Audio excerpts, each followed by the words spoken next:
et ils virent le Dieu d'Israël sous ses pieds. C'était comme un ouvrage de saphir transparent, comme le ciel lui-même dans sa pureté. Exode 24, 10.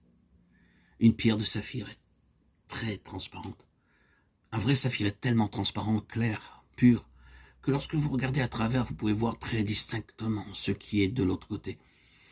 Ici, les anciens voyaient la merveilleuse transparence comme d'une pierre de saphir dans les cieux, et brillant à travers elle, la gloire du Dieu d'Israël. C'est ce qu'ils décrivent, bien qu'ils ne nous aient pas dit précisément ce qu'ils virent. C'est assez qu'ils aient vu quelque chose du ciel, et ce qu'ils virent apporta dans leur cœur non de l'étonnement, mais de la joie. Du sommet de la montagne, Dieu allait donner à Moïse la loi, les commandements et le modèle du tabernacle. Mais tout d'abord, ces 70 nobles d'Israël furent amenés pour voir le ciel. Alors seulement ils virent Moïse monter sur la montagne de Dieu et entrer dans le nuage. Sans cette expérience, ils auraient pu questionner Moïse. Pourquoi nous demandes-tu de construire une maison aussi coûteuse pour chasser tous leurs doutes et leurs craintes? Dieu permit aux 70 anciens de regarder dans le ciel. Écoutez ce que Dieu dit par cette expérience. Tout ce qui a été ordonné est pour le ciel et du ciel. Rien n'est pour la terre ou de la terre.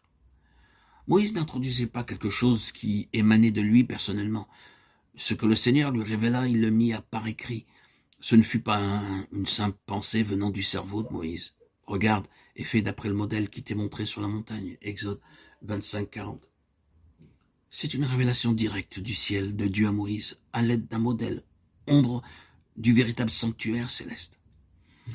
C'est pourquoi en étudiant les détails du tabernacle, nous acquérons une idée de la maison spirituelle de Dieu.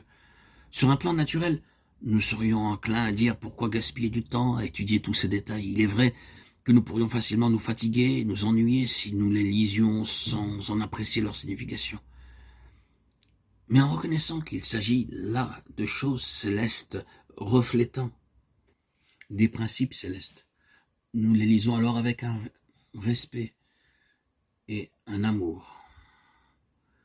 Concernant le ciel, Dieu a formé le projet de nous enseigner de façon très simple.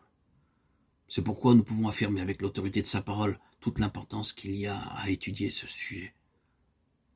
Revenons à l'expérience de Moïse. Il lui fut tout d'abord accordé de voir seul pendant 6 jours entiers la gloire de Dieu sur la montagne, tel un feu dévorant. Le 7e jour, Dieu appela Moïse à pénétrer dans le nuage. Moïse entra dans le nuage qui le recouvrit. Personne ne pouvait ainsi le voir. Suivirent 40 jours et 40 nuits pendant lesquels Moïse entendit Dieu lui parler. Il faut préciser à nouveau que chaque détail a ici une signification. Avant que Dieu ne puisse parler à Moïse, celui-ci devait voir la gloire de Dieu. C'est pourquoi il se tint là pendant 6 jours en dehors du nuage. Le nombre 6 dans la Bible est le nombre de l'homme, et pendant 6 jours, Moïse fut en dehors du nuage, jusqu'à ce qu'il réalise qu'il n'était lui-même qu'un homme comparé à Dieu dans sa gloire.